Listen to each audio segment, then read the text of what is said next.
예, 우리 옆 사람과 인사하겠습니다. 하나님의 전을 세웁시다. 이렇게 인사하겠습니다. 하나님의 전을 세웁시다. 예, 하나님의 전을 세웁시다. 예, 오늘은 죄와 용서라고 하는 제목으로 말씀을 나누려고 합니다. 지난주부터 저희가 터닝포인트 빌레몬서로 여름나기를 시작하였습니다. 코로나로 인해서 우리가 모여서 수련회를 해야지 되는데 그렇게 될 수 있는 상황이 아닙니다. 하지만 저희가 여름이면 여름 수련회를 통하여서 말씀을 보고 또 기도하고 또 이렇게 교제 나눈 이런 시간을 갖게 되는데 지금 상황은 그렇게 되지 않는다라는 거죠. 그래서 코로나 때문에 모든 것을 안 할 수는 없고 모이는 거에는 제약이 있기 때문에 우리가 액티비티는 말씀 보고 기도하고 그리고 교제 나누는 것, 나눔이 있는 것 이런 것들은 할 수 있는 방법이 뭘까 이렇게 고민하다가 이제 마침 또 성령의 삶이 이번 시작이 8월달 시작이 빌레몬서여서 빌레몬서를 같이 묵상하면 좋겠다. 근데 모이지 못하니까 한 달 동안을 보면서 우리가 빌레몬서를 똑같이 계속해서 바라보고 그리고 또 빌레몬서를 나눈 것을 에세이라든가 그림이라든가 칼리그라피라든가 아니면 영상이라든가 이런 것들을 통해서 자기가 갖고 있었던 생각들을 표현하고 그것을 나누면 우리가 여름 수련회를 모여서는 못하지만 그와 비슷한 행동들은 여름에 할 수 있지 않을까 이런 생각을 해서 바로 이 터닝포인트 빌레몬서로 여름나기를 저희가 진행을 하고 있습니다. 여러분들이 관심 가져주시고요. 그래서 그 빌레몬서를 되게 짧으니까요. 매일같이 또 아니면 일주일에 한 번이라도 읽어보시면서 나의 삶하고 무슨 관련이 있을까. 그래서 제가 이번 주, 다음 주, 그리고 다다음 주까지는 바로 이 빌레몬서를 다른 관점에서 오늘은 죄와 용서의 관점에서 보지만 다음 주에는 이제 공동체의 관점, 또 세상과의 관점 이런 것을 가지고 바라볼 텐데요. 그런 것들을 보면서 이제 똑같은 빌레몬서를 여러 가지 관점에서 바라보면서 이해하게 되면 또 성경을 보는 새로운 재미가 있지 않을까 이런 생각을 합니다. 그래서 오늘부터는 이제 빌레몬서를 좀 보도록 하겠습니다. 이 빌레몬서를 보면 되게 그 관련돼서 보면 놀라운 일이 많습니다. 어떤 놀라운 일이 있냐면요. 우선 많은 성도들이 빌레몬서가 있다는 거, 성경에 있다는 걸 모른다는 거죠. 그러니까 이게 빌레몬서 찾으라고 하면 한참 찾습니다. 이게 구약이야, 신약이야. 그리고 성경을 찾으려고 하는데 잘 안 보입니다. 왜냐하면 한 장으로 되어 있기 때문에 그래요. 요한 1, 2서, 3서 같은 경우는 좀 짧기도 하지만 그렇지만 이게 붙어 있잖아요. 1서, 2서, 3서 이렇게 붙어 있잖아요. 근데 이제 빌레몬서 딱 한 장. 근데 또 이름도 좀 헷갈려요. 빌레몬서 하면 빌립보서 아니야? 잘못 쓴 거 아니야? 이런 얘기. 또 빌레몬서 이렇게 지금은 성경을 잘 찾지 않지만 빌레몬서의 요약 성경에 보면 다 이제 그 책이 요약돼 있잖아요. 근데 이제 빌레몬서 하면 우리는 이제 빌자 가서 막 찾아요. 근데 빌레몬서는 빌자가 아니라 몬자예요. 빌립보서와 구분하기 위해서 몬으로 되어 있거든요. 그러니까 이제 앞에 그 요약을 봐도 이제 빌레몬서는 없고 빌립자에 있으면 빌립보서밖에 없고 그래서 이 빌레몬서가 있는지 없는지 잘 모르는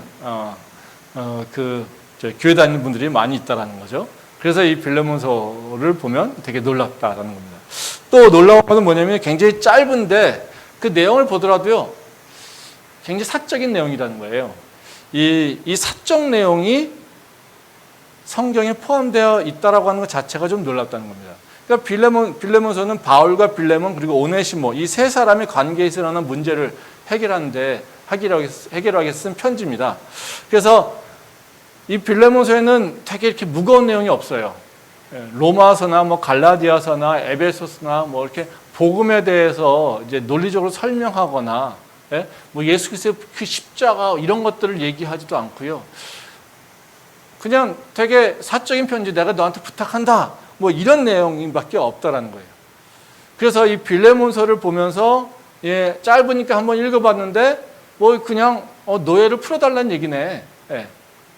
근데 이게 성경에 왜 써있지? 이렇게 생각하면서 또 놀랍다라는 거죠. 그러면서 조금 더 생각해보면 이런 사적 내용이 왜 정경에 포함됐을까?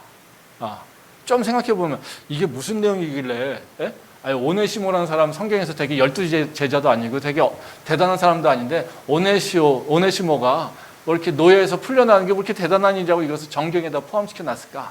이런 생각도 든다라는 거죠. 근데 이걸 보게 되면 빌레몬서가 단순하게 오네시모를 그냥 노예에서 해방시켜주는 것의 문제가 아니라 사실은 이 빌레몬서는 복음을 직접적으로 얘기하고 있지 않지만 복음의 정수를 나타내고 있는 책이기 때문에 그렇습니다. 이 빌레몬서는 논리적으로 십자가를 얘기하지 않습니다. 논리적으로 구원을 얘기하지 않아요. 새 생명 이런 거 얘기하고 있지도 않아요. 뭐 예수님께서 우리에게 주신 자유와 기쁨, 평안 이런 거 얘기하고 있지도 않아요. 근데 그 세 사람의 관계 속에서 그 복음의 가장 기본적인 것들 그리고 정수를 다 드러내고 있다는 겁니다.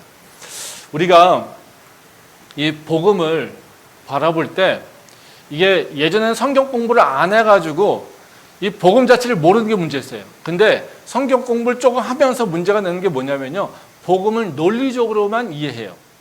그래서 그 무슨 수학 공식처럼 이해를 한다는 거예요. 그래서 제가 이렇게 그 사람들이 얘기하는 그 복음의 그 이해를 보게 되면 두 개의 방정식인 것 같아요. 하나는 뭐냐면요, 예수를 믿으면 다 모든 죄를 용서받아, 이겁니다. 근데 예수를 믿는다는 게 뭐야? 또 이게 필요한 거죠. 그래서 또 다른 방식 하나는 뭐냐면요, 너가 마음으로 믿어서 입으로 시인하면 네가 예수를 믿는 거야. 그러니까 고백해, 이거예요. 그래서 우리는 전도할 때 뭐가 합니까? 야, 입으로 고백하면 네가 너 모든 죄를 용서받아. 그러니까 너 천국 가. 그러니까 그걸 단순하게 한 게 뭡니까? 예수 천당 불신 지옥이에요. 네. 그게 우리는 욕하고 있잖아요. 근데 사실 우리도 그렇게 생각해요. 예수 믿어. 너 입으로 고백해. 네. 그래서 처음 본 사람한테 막 얘기해가지고 믿어? 믿어? 인정해? 그러면 빨리 고백해. 네. 예수님은 하나님의 아들이고 그가 우리를 위해서 죽으시고 우리를 위해서 살아가셨어. 그분이 우리의 구원주야. 이렇게 얘기하면 다 구원받는 걸로 생각한다는 거예요. 그러니까 일종의 두 개의 방정식이야. 믿음으로 구원받는다. 믿음은 뭐냐?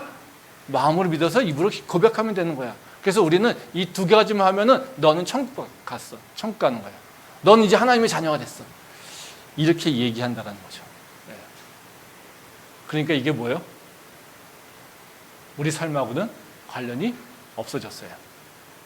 마치 주문 외우듯이, 그리고 수학의 공식 외우듯이 그것만 딱 기억하고 그 행위만 하면 된다는 거죠. 그래서 요새 젊은 친구들이 질문한 게 뭡니까? 나 예수님 믿는데 왜 꼭 교회 가야 돼?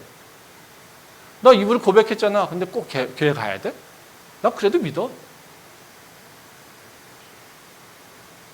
이 공식에, 두 가지 공식에 이 문제를 들어가 있지 않기 때문에 우리는 해결하지 못해요. 그러니까 그 성경 공부, 제자 훈련이라고 하는 많은 것들이 드러낸 게 뭡니까? 가나안 성도만 나타나지 않습니까? 맨날 너 예수 믿으면 구원받아 이것만 강조해가지고 입으로 억지로 고백하게 했더니 만들어진 건 뭡니까? 가나안 성도예요. 나 의로운데?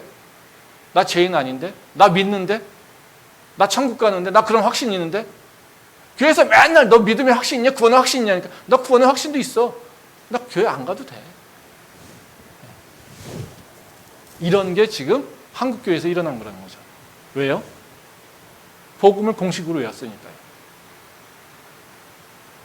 복음이 내 삶에서 어떻게 이루어질까 고민하지 않았으니까요. 그냥 입으로 시인만 하면 다 됐으니까요. 이게 사실 한국 교회의 현실이라는 거예요. 근데 빌레몬서는요, 그렇게 가르치지 않아요. 그냥 자신의 삶을 보여주고 있어요. 바울이 빌레몬과 그리고 오네시모 이 세 사람의 관계 속에서 겪고 있는 바로 죄의 문제, 그리고 묶임의 문제, 그리고 자유와 회복의 문제, 이 문제를 그냥 말로 논리적으로 설명하지 않고요, 그냥 삶으로 보여주고 있어요. 이래서 빌레몬서가 되게 우리한테는 의미 있는 거라는 거죠. 저도 빌레몬서를 모르다가요, 이 영화 미량을 보면서 이 빌레몬서를 다시 고민하게 됐고요. 그러면서 이 빌레몬서를 되게 저는 제 주변 목사님들이나 주변 이렇게 그 수련회 이런 거 고민하시는 분들이 있으면 제가 빌레몬서를 많이 추천합니다. 그거 한번 해보라고. 그럼 좋다고. 그런 얘기를 많이 합니다. 어쨌든 그럼 빌레몬서를 좀 안으로 들어가면요, 빌레몬서에 제가 관련된 뭐 바이블박스를 제가 영상으로 보내놨는데 뭐 그 유튜브 보면 빌레몬서 개요 치면 되게 많아요. 예, 그러니까 한번 보세요. 근데 어쨌든 빌레몬서를 이해하기 위해서는 우리가 세 사람을 좀 이해할 필요가 있어요. 바울과 빌레몬과 오네시모, 이 세 사람의 관계를 이해할 필요가 있어요. 뭐 바울은 잘 알고 있으니까 설명할 필요가 없을 것 같고요. 이 빌레몬은 누구냐면요, 바로 골로새 지역에 있는 교회의 지도자입니다. 아마 이 사도 바울을 통해서 전도대가 됐고 골로새 지역에 있는 교회의 리더로서 아마 가정교회 리더였던 것 같아요. 예. 그리고 돈이 많았던 사람, 예. 로마 시민이었다는 얘기도 있습니다.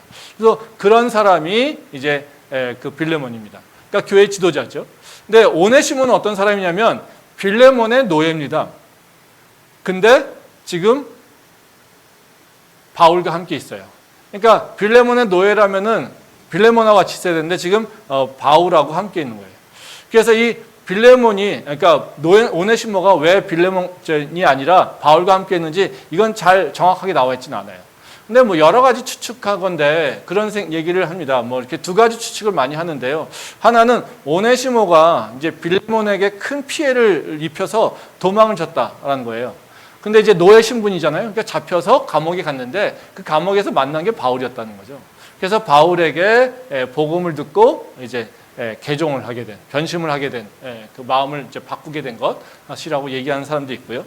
또 다른 사람은, 또 다른 주장은 어떤 거냐면요, 이제 오네시모가 자신의 그 빌레몬하고 뭔가 이렇게 충돌이 있어가지고 이제 그거를 해결하기 위해서 이제 그 자기 주인이 바울을 되게 어려워하고 또 따라가니까 이제 바울에게 와가지고 빌레몬에 대해서 이런저런 얘기를 하면서 자신을 도와달라고 이렇게 요청했다. 뭐 이렇게 얘기를 하는 사람도 있습니다.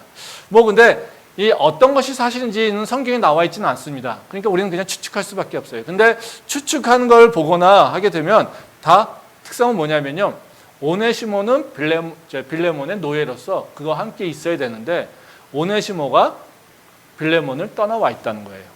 이제 도망쳤다라는 거죠.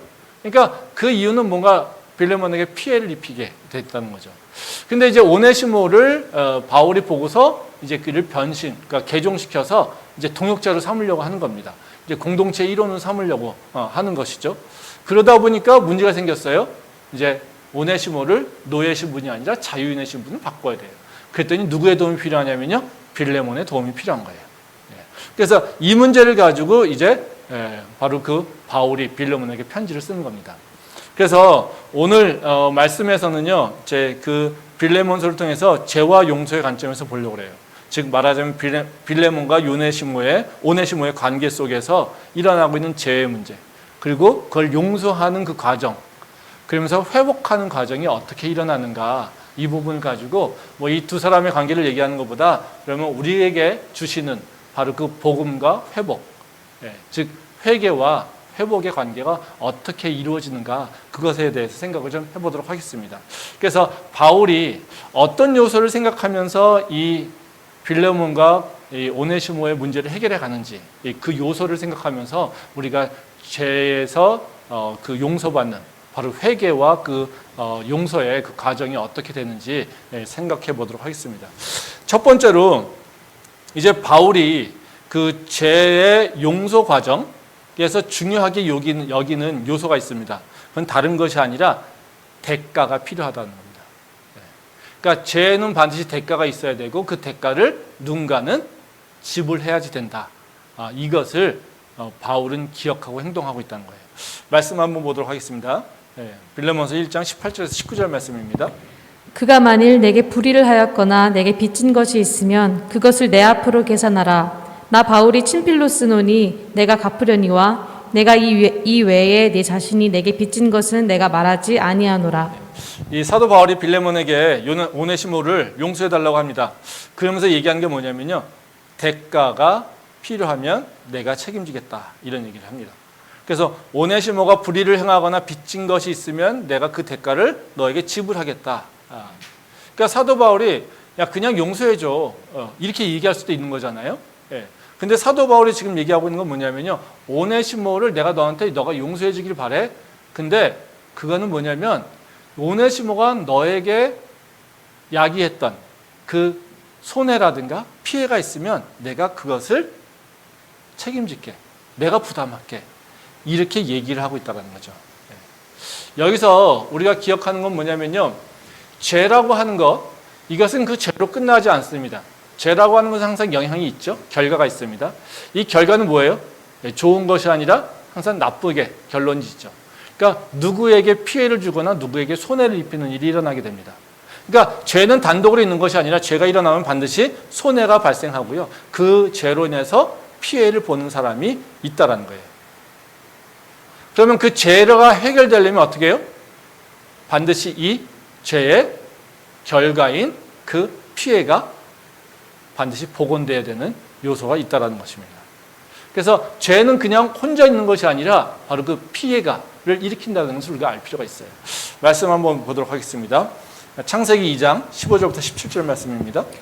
여호와 하나님이 그 사람을 이끌어 에덴 동산에 두어 그것을 경작하며 지키게 하시고 여호와 하나님이 그 사람에게 명하여 이르시되 동산 각종 나무의 열매는 네가 임의로 먹되 선악을 알게 하는 나무의 열매는 먹지 말라. 네가 먹는 날에는 반드시 죽으리라 하시니라. 여기 보게 되면 여호와 이 아담을 얘기하는 거죠. 하나님께서 에덴을 창조하시고 아담을 거기다 세우셨어요. 그럼 아담을 그 에덴에 있는 모든 실과를 다 먹게 하시고 다스리게 하셨어요. 근데 뭐 하나 제안을 주셨냐면 바로 선악을 알게 하는 나무를 먹지 말라고 했어요. 근데 그걸 어기게 되는 날에는 반드시 뭐 한다고요? 죽으리라. 즉 선악을 따게 되면 반드시 뭐가요? 그 결과가 있다는 거죠. 죽음이 있다는 겁니다. 그러니까 죄는 반드시 뭐예요? 지불해야 될 대가가 필요하다는 거죠. 똑같은 말씀입니다. 하나만 더 보도록 하겠습니다. 로마서 6장 23절 말씀입니다. 죄의 삭은 사망이요 하나님의 은사는 그리스도 예수 우리 주 안에 있는 영생이니라. 여기서도 보면 죄삭, 그러니까 대가죠. 죄는 반드시 페널티가 있거나 또 지불해야 될 것이 있어. 그건 다른 것이 아니라 사망이다. 그러니까 우리가 하나님의 은혜로 예수 그리스도의 그 십자가의 은혜로 구원을 받았다라고 하는 것은 뭐를 해결한 거예요? 죄의 삭인 사망을 해결한 거예요. 그래서 우리가 이걸 해결하지 못하면 계속 어떻게 해요? 이 사망에 끌려간다는 거죠. 그러니까 우리가 범죄했어요. 국가의 뭐 어쨌든 교통법규를 위반했어요. 그러면 우리가 뭘 해야 됩니까? 그 대가를 지불해야 돼요. 범칙금을 내야 돼요. 이 범칙금을 해결하지 않으면 어떻게 해요? 그 범칙금은 계속해서 우리를 따라와요. 죽을 때까지 따라옵니다. 그렇죠?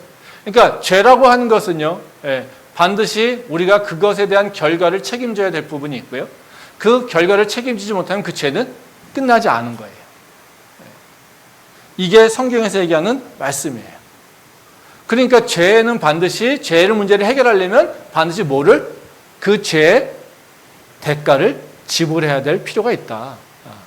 이것을 사도 바울은 기억하고 있다는 거예요. 그러니까 우리가 예수님의 그 십자가로 우리가 구원을 받았어 라고 하는 것은 무슨 의미겠어요? 우리가 죄를 졌어요. 그래서 잘못한 게 있어요. 즉 죄를 졌죠. 그러면 하나님에게 잘못한 게 있으면 그 하나님께서 우리한테 뭐라고 하십니까? 너는 정령 죽으리라 그랬어요. 그러니까 우리가 하나님을 잘못했어요. 그러면 우리는 어떻게 됩니까? 반드시 죽어야 돼요. 그렇죠? 이 죽음을 통과하지 않고서는 그 죄의 문제를 해결할 수가 없어요. 그러면 이걸 해결할 수 있는 방법이 뭐겠어요? 누군가 죽어야 되는 거예요. 그 죽음을 치러야 되는 거예요. 이거를 누가 치른 겁니까? 예수님께서 치르신 거라는 거예요. 말씀 한번 더 보도록 하겠습니다. 갈라디아서 3장 13절 말씀입니다. 그리스도께서 우리를 위하여 저주를 받은 바 되사 율법의 저주에서 우리를 속량하셨으니 기록된 바 나무에 달린 자마다 저주의 아래에 있는 자라 하였음이라. 여기서도 보면 그리스도께서 우리를 위하여 저주를 받은 바, 저주가 뭐겠습니까? 그 죄의 결과죠. 그러니까 하나님 말씀을 잘 지켜서 행하게 되면 축복이죠. 평안이고요. 기쁨이고요. 이런 것이 있어요. 그런데 죄를 지게 되면 어떻게 해요? 이게 삶이 꼬이고요. 더 나아가서 꼬이는 걸 넘어서 어떻게 해요? 반드시 죽음으로 가게 된다는 거예요. 그러면 이 죄의 문제를 해결해야 하는 방법은 바로 그 누군가가 죽어야 된다는 거예요. 그게 예수님께서 행하신 거라는 거예요. 그래서 예수님이 우리를 위해서 죽었다라고 하는 것은 단순히 희생했다라고 하는 차원이 아닙니다. 나의 죄 문제를 해결해 주셨다는 게 더 중요해요. 그래서 이제 뭐예요?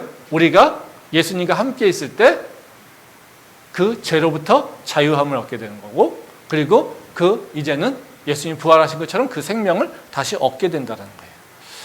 근데 이 모든 이 십자가의 스토리를 우리는 뭐라고 얘기합니까? 은혜라고 얘기해요. 우리가 내가 지불해야 되는데 내가 지불하지 않았어? 대신에 누가요? 예수님이 대신 지불해 주셨어요. 우리는 한 게 아무것도 없어요. 그리고 우리는 뭘만 받았어요? 생명만 받았어요. 그렇죠? 그러니까 우리는 이 구원을 통해서 얻은 것이 새 생명이잖아요. 그 새 생명은 뭐? 우리가 아무런 대가를 지불하지 않고 선물로 받았어요. 이게 은혜예요. 그래서 교회에서 강조하는 게 뭡니까? 은혜예요. 근데 은혜를 막 강조하다 보니까 뭐가 없어졌을까요? 대가가 없어졌어요. 이게 맨날 공짜만 얻어 먹으면 어때요? 그 사람이 그 물건의 소중함을 알까요? 몰라요. 이게 계속해서 우리 요새 그런 얘기 많이 해요. 내돈내산. 그쵸? 예. 뭐 인플루언서들이, 유튜버들이 뭐 내돈내산이 하면서 홍보하잖아요. 근데 왜 내돈내산은 강조해요? 내 돈 주고 내가 사야지 그 물건의 가치를 진짜 알 수 있다는 거예요. 네가 협찬받아서 사면 무조건 좋다고 하잖아. 이게 진짜 가치를 네가 평가하지 않잖아, 이거예요. 똑같은 얘기예요. 우리도 예수님의 그 은혜로서 새 생명을 얻었어요. 근데 내가 지불한 게 아무것도 없어요. 그러니까 우리는요, 내가 얻은 생명이 얼마나 소중한지 몰라요. 그렇지 않습니까? 그러니까 은혜가 너무 좋은 거예요. 근데 은혜가 너무 좋다 보니까 뭐가 은혜를 만들어내는, 은혜를 주는 그분의 고통을 우리는 외면하는 경우가 많다는 거예요.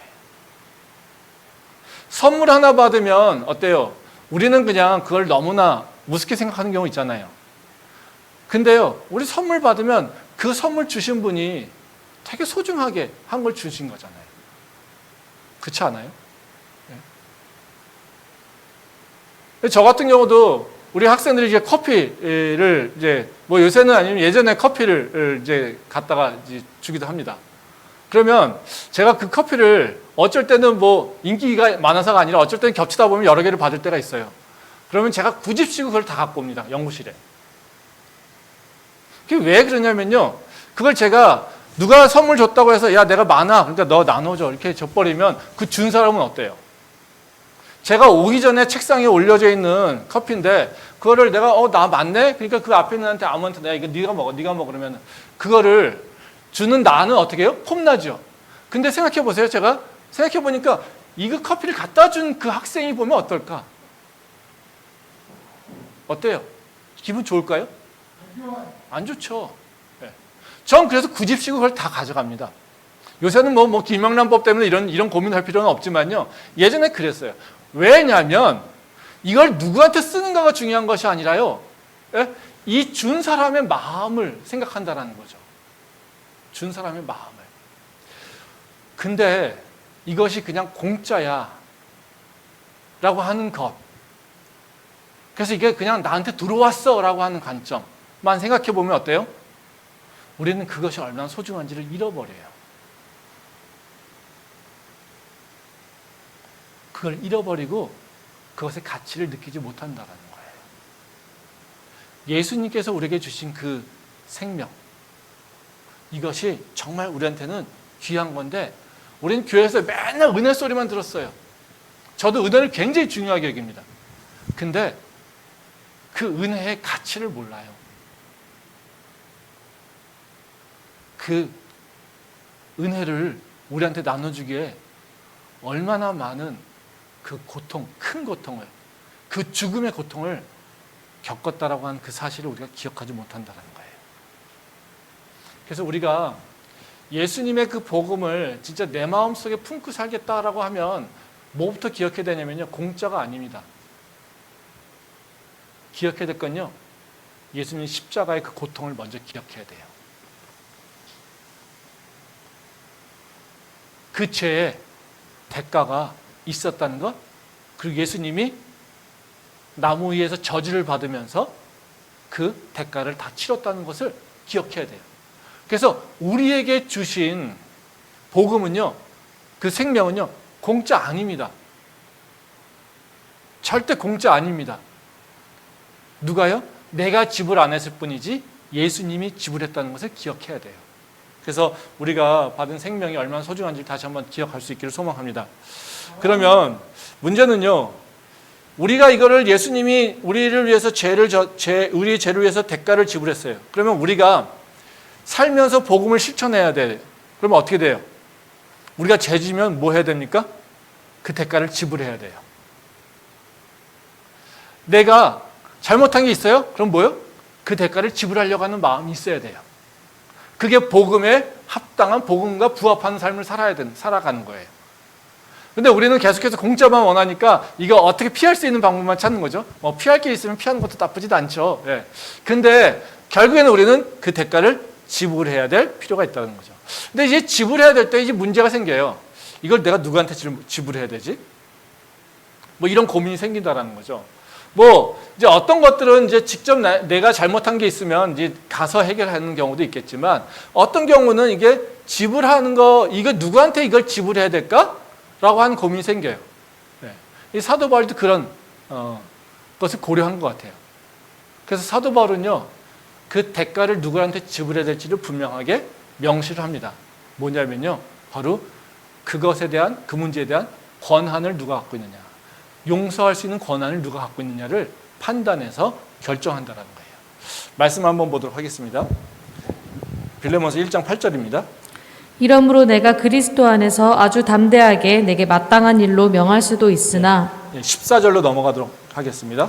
다만 내 승낙이 없이는 내가 아무것도 하기를 원하지 아니하노니 이는 너의 선한 일이 억지같이 되지 아니하고 자의로 되게 하려 함이라. 예, 이 바울이 이제 오네시모를 자신과 함께 머무르게 해달라고 빌레몬서에게 요청합니다. 근데 여기서 우리가 주목해야 되는 것은 뭐냐면요, 14절 보면 내 승낙이 필요해라고 얘기하잖아요. 근데 바울과 빌레몬의 관계에서 보면 사실 이 승낙이 필요 없다라는 거예요.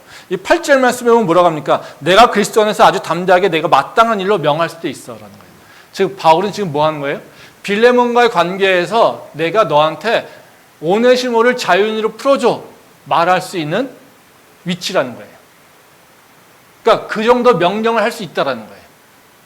그러니까 지금 바울에게는 뭐예요? 권한이 있어요. 뭐 할 수 있는 권한? 빌레몬을 움직여서 뭔가 결정할 수 있도록 할 수 있는 권한이 있어요. 근데 바울은 그렇게 권한을 행사하지 않아요. 뭐 합니까? 굳이 내가 너한테 허락을 요청해. 너가 승낙해 주길 바래. 이렇게 얘기한다는 거예요. 왜 빌레몬에게 오네시모가 바울과 함께 있는 것을 허락받았을까? 오네시모가 어디에 있는가? 그리고 오네시모가 그 죄를 누가 용서하는가라고 하는 그 권한은 바울이 갖고 있는 게 아니라 빌레몬이 갖고 있기 때문인 거예요. 왜? 오네시모를 통해서 피해를 받은 것은 바울이 아니라 빌레몬이기 때문에 그렇다는 거예요. 즉 대가는 누구한테 지불돼야 되냐면요, 바로 우리가 그 죄로 인해서 피해를 받은 사람한테 대가가 지불돼야 돼요. 그리고 피해 받은 사람이 용서한다라고 할 때 용서가 이루어지는 거예요. 그러니까 내가 너보다 높은 사람이니까 용서해줘, 이걸로 해결될 수 있는 게 아니라는 거예요. 우리는 그 많이 하잖아요. 우리 애들한테도, 애들이 싸우면 어때요? 야, 오빠가 잘못했는데 그냥 동생이 용서해줘. 그냥 남매잖아. 동생이 잘못해도 오빠가 용서해줘. 이러고 끝난다는 거예요. 근데 이제 끝, 둘 다 싸우지 마. 이제 더 이상 이제 이 정권 다 지나갔다 이러고 끝내잖아요. 그렇죠? 근데 이거는 사실 복음하고는 맞지 않는 거예요. 예. 어떻게 해요? 오빠가 잘못해서 동생이 피해봤으면 동생이 오빠를 용서하게끔 해야 되는 거예요. 그럼 동생이 원하는 것을 오빠가 하든지 해야 되겠죠. 그게 사실 복음에 합당한 해결 방법이라고 얘기할 수가 있습니다. 근데 한번 생각해 보세요. 우리의 회개 어떻습니까? 우리는 죄를 졌어요. 그럼 그 죄 문제를 가지고 나와요. 하나님 앞에 다 고백해요. 그럼 우리는 뭘 믿습니까? 모든 것이 다 해결됐다라고 생각한다는 거예요. 왜? 높으신 지존하신 하나님께서 용서하셨기에 모든 것은 끝났다고 생각한다는 거예요. 이게 맞을까요? 네, 맞지 않아요. 그렇지 않다라는 겁니다. 영화 밀양에서 나오는 바로 그 얘기를 보면 그렇죠. 뭐 전도연이 뭐 이 밀양 가서 사는데 아들의 유괴범이 있지 않습니까? 그 아들의 유괴범이 전도연한테 큰 돈을 뺏으려고 하다가 돈이 안 오니까 그 유괴범을 죽여버렸어요. 아이를 죽였어요. 그래서 잡혀 들어갔어요. 그래서 되게 시리에 빠진 전도연이 어쩌다가 교회를 가게 됐어요. 그래서 은혜를 받았어요. 성경에서 그 교회에서 설교에서 계속해서 원수를 사랑하라고, 원수를 용서하라고 그랬어요. 그래서 전도연이 정말 신실한 마음 가지고 어렵게 그 유괴범을 찾아갔어요. 용서해 주려고 찾아갔어요. 근데 어때요? 유괴범의 반응은? 걱정하지 마세요. 난 이미 용서받았어요. 그 유괴범도 깜빵에서 하나님을 믿은 거예요. 예수님을 믿어가지고요. 예수님한테 모든 걸 다 고백하니까 다 용서해 준대요. 그래서 이 유괴범이 나의 모든 그 살해, 이 범죄를 다 용서받았다고 기뻐 날뛰고 있는 거예요. 그래서 그 문제를 아직 해결하지 못한 바로 그 피해자인 전도연은 와가지고 있는데 그 앞에서 아주 밝은 얼굴로 기쁜 얼굴로 나는 해방됐어요. 그 죄에서 자유케 됐어요. 이러면서 있는 거예요. 그 모습을 바라본 전도연은 다시 분노하게 됩니다. 어때요? 누가 문제입니까? 용서 못한 전도연이 문제입니까? 아니면 용서받았다고 기뻐 날뛰는 유괴범이 문제입니까? 우리가 갖고 있는 회개의 지식, 예수님한테 모든 걸 다 아뢰면 너의 죄는 다 사해졌어. 이걸로 끝나는 성경의 지식, 복음의 지식 가지고는 유괴범에 대해서 뭐라고 얘기할 수가 없어요. 그렇지 않습니까? 과연 그게 하나님께서 원하시는 회개일까요? 복음에 합당한 회개일까요? 우리가 진정한 회개가 있다라면요, 반드시 나의 마음 가운데 똑같이 일어나는 게 뭐냐면요, 그 대가를 지불하려고 하는 마음이 동시에 생긴다라는 거예요. 그게 성령께서 주시는 회개의 마음이에요. 그렇지 않고 그냥 나 자유됐어 라고 하는, 나 입으로 고백했으니까 나 끝! 이렇게 하면 그거는 진짜 회개가 아니라 가짜 회개입니다. 말씀을 한번 보도록 하겠습니다. 누가복음 19장 8절 말씀입니다. 8절부터 9절까지 말씀입니다. 삭개오가 서서 주께 여짜오되 주여 보시옵소서 내 소유의 절반을 가난한 자들에게 주겠사오며 만일 누구의 것을 속여 빼앗은 일이 있으면 네 갑절이나 갚겠나이다. 예수께서 이르시되 오늘 구원이 이 집에 이르렀으니 이 사람도 아브라함의 자손이미로다. 네, 이 말씀은 이제 삭개오 얘기죠. 삭개오가 세리입니다. 근데 예수님을 만나서 회개하면서 일어난 일이 바로 이거예요. 뭐 세리라서 되게 무시당하고 있는데요. 예수님이 어느 날 삭개오야 내가 너희 집에 가겠다 그랬더니 이 세리가 막 이렇게 은혜 받아가지고요, 막 날뛰는 거예요. 그러면서 예수님이 우리한테 오셨다라고 딱 하니까 삭개오가 반응이 어떤 거냐면요, 주여 보시옵소서 내가 내 소유의 절반을 가난한 사람한테 나눠주겠습니다. 그리고 내가 남을 속여서 내가 부자가 됐다라면 그것을 네 갑절이나 갚겠습니다. 뭐 이러고 얘기한다는 거죠. 즉 예수님이 찾아오셔서 삭개오에게 어떤 마음이 들었습니까? 죄라고 하는 것이 깨우쳐졌어요.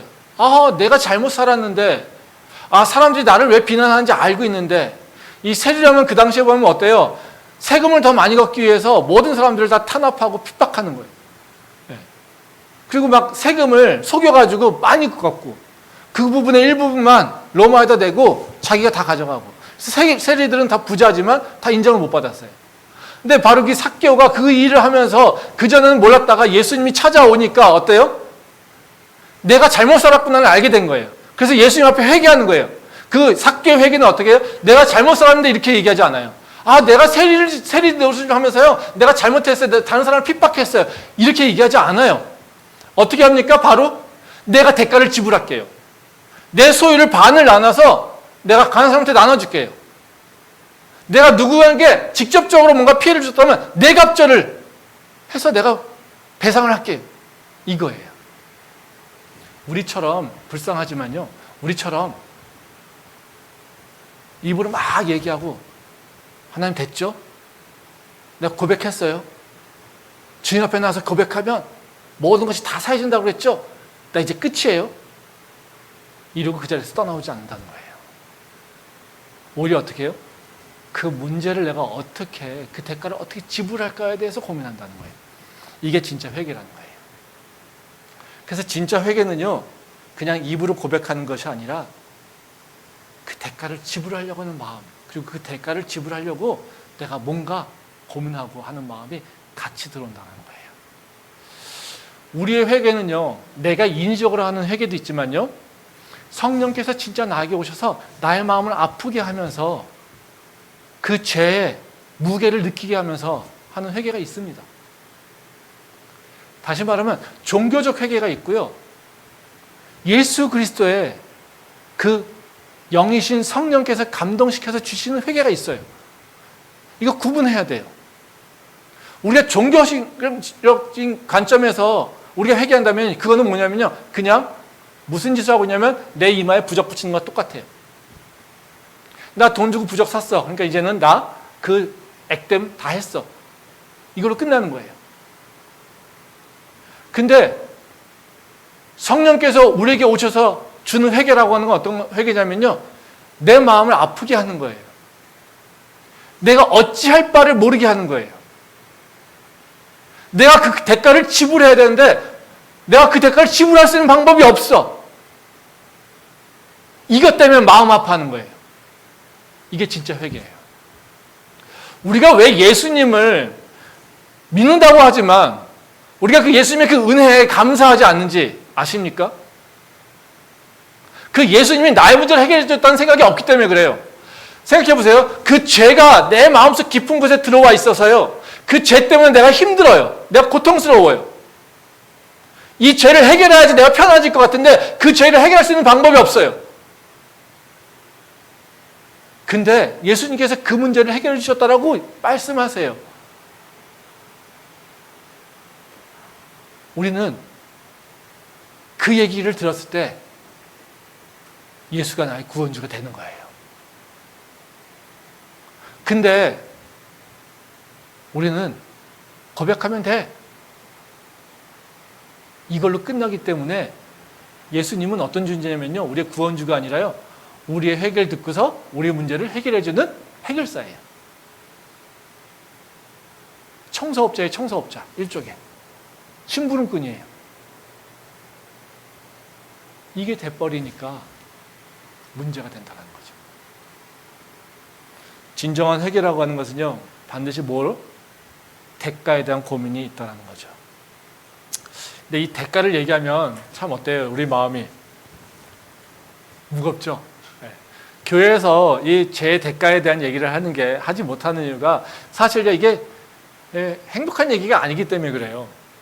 뭐 우리는 예배 와가지고 뭐를 기대해요? 축복의 말씀을 막 듣고서 너 문제가 모두가 다 해결돼서 하나님께서 너와 함께 하실 거야. 하나님께서 너의 문제를 해결해 주실 거야. 이제는 자신 있게 담대하게 두려워하지 말고 나가 세상으로. 우리 이거를 기대하고 왔어요. 근데 너 죄 졌지. 근데 그 죄의 대가는 네가 지불해야 돼. 이러면요, 이거 혹 들여왔다가 어떻게 해요? 혹 몇 개씩 더 붙이고 가는 꼴이 되잖아요. 그러니까 우리가 이 말씀 중에, 저도 설교자지만 이 죄에 대한 대가를 얘기하는 것이 참 쉽지가 않아요. 근데 우리가 기억해야 되는 건요, 그 죄의 대가가 있다는 것을 기억해야 되고요, 그 대가가 내가 지불해야 된다는 것, 그리고 하나님께서 내가 그걸 지불케 하신다라고 하는 것을 기억해야 됩니다. 그걸 기억하고 사는 게 우리한테 은혜예요. 이런 얘기하면 또 하나님한테 오해하죠. 하나님 거짓말쟁이에요. 뭐 예수님 믿기만 하면 다 구원받는다며. 근데 갑자기 왜 죄의 대가를 나보고 지불하래? 그쵸? 화가 나잖아요. 속았네. 입으로 고백하면 다 된다고 그랬는데 지금은 와서 뭐 대가 지불하래. 근데 남한테 피해지면 속여서 좀 뭐 이득을 얻었으면 막 4배로 갚으래. 이런 얘기 들으면 어때요? 하나님 거짓말쟁이네. 이런 생각이 든다는 거죠. 우리는 모두가 다 용서되고 해야 되는데 대가 지불하려면 우리는 하나님에 대해서 이렇게 반감이 생겨요. 근데요, 하나님께서 왜 우리한테 죄에 대한 대가를 기억하게 하시고 그 대가를 지불하라고 말씀하셨을까요? 그리고 지불케 하는 일이 일어납니다. 우리 삶에서 보면요. 왜 그럴까요? 대가를 통해서 죄의 무게를 이렇게 느끼며 살라고 하는 거예요. 그래서 죄를 이기라고 하라는 겁니다. 말씀 보도록 하겠습니다. 시편 81편 11절과 12절 말씀입니다. 내 백성이 내 소리를 듣지 아니하며 이스라엘이 나를 원하지 아니하였도다. 그러므로 내가 그의 마음을 완악한 대로 버려두어 그의 임의대로 행하게 하였도다. 이 말씀은 하나님이 이스라엘 백성들에게 굉장히 화가 나셔가지고요, 이제 분노를 품으시면서 하시는 말씀이에요. 그러니까 이스라엘 백성들이 하나님의 말씀을 듣지 않고 자기 길도 갔다는 거예요. 근데 그 하나님께서 이들을 그냥 내버려 두셨다는 거예요.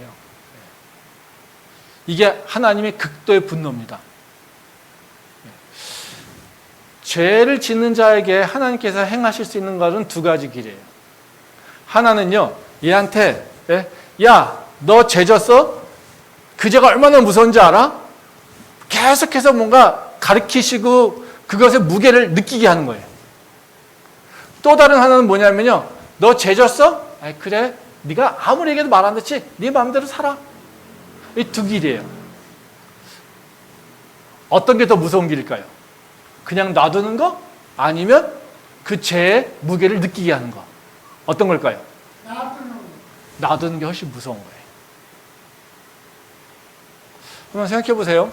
우리가 고난이라고 하는 것을 경험하고 있을 때 우리는 고난은 여러 가지 이유에서 옵니다. 제가 여러 번 설교를 드렸지만 고난은 뭐 그냥 죄 때문에 오지 않아요. 근데 고난이라고 하는 것이 대부분 경우에, 많은 경우에 우리 연약한 모습을 보게 되면요, 대부분 죄랑 연결돼서 와요.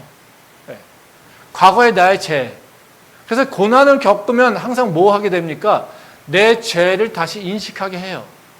고난 가운데 깊이 하나님한테 기도해 보세요. 그러면 나 억울해요만 나오는 거 아니에요. 맨 처음에 화가 나니까 맨날 억울해요. 나는 왜 이렇게 고통받나요? 나는 이렇게 환난 받나요? 이렇게 억울해서 들고 나가요. 근데요, 그 기도를 계속 하면서 나의 모습을 돌아보면서 하나님과 얘기하다 보면요, 뭐가 되면요, 잘못했어요 하는 이렇게 끝나요. 근데 한번 생각해 보세요. 그러면 죄를 겪어도, 죄를 지어도 하나님께서 우리한테 해결하시고 그 대가를 우리한테 지불하게 하지 않으시면 얼마나 좋아요. 나 그냥 하나님한테, 예수님한테 다 고백했으니까, 그 십자가에 다 던져놨으니까 나 그냥 해결되고 나한테 고난이 없고 난 맨날 행복하게 살면 되는 거잖아요. 그쵸? 그게 우리한테 가장 좋은 거잖아요. 근데 하나님은 이미 다 예수님이 죄를 다 용서해줬다고 하시면서 그 대가는 나한테 지불하도록 나의 삶에서 고난을, 환난을 당하게 하신다라는 거예요. 왜 그랬을까라는 거죠. 그거는 오히려 죄의 고난과 또는 또 다른 죄를 통해서 내가 갖고 있는 그 진짜 죄의 무게를 느끼게 하기 위한 거예요. 그래야 그 죄를 이길 수 있거든요. 그렇지 않으면 우리는요, 내가 목이 곧아서 하나님 말씀이 없어져요. 나한테. 생각해 보세요. 우리가 페널티를 주지 않으면 말씀을 듣습니까? 내가 비용을 지불하지 않으면 말씀을 듣습니까? 절대 안 들어요. 절대 듣지 않습니다. 저도 그런 경험이 있어요.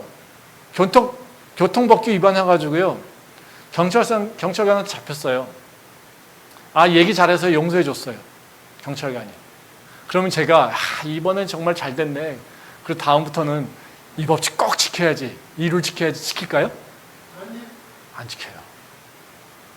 근데 신호 위반했어요. 네. 범칙금 딱지가 날라왔어요. 10만 원이래요. 돈 내면서 이거 불불 떨면서 해요. 그럼 어떨까요? 저는요. 신호 위반 잘 안 해요. 경찰관한테 잘 얘기해서 용서해 주면요. 운 좋다 이러고요. 내 모습 하나도 안 바뀌어요. 근데요. 범칙금 냈어요. 그래서 화가 났어요. 그럼요. 신호 잘 지켜요. 그래서 사람들이 쓰는 방법이, 세상에 쓰는 방법이 어떤 거냐면요. 인간의 육체는요. 나한테 좋은 것에 반응하는 것보다는요. 나한테 페널티가 오는 것에 더 급히 반응해요. 그래서 아이들을 다룰 때 참 나쁜 방법이지만 자꾸 훈육이라고 해서 때리는 거예요. 그게 다루기가 가장 쉽거든요.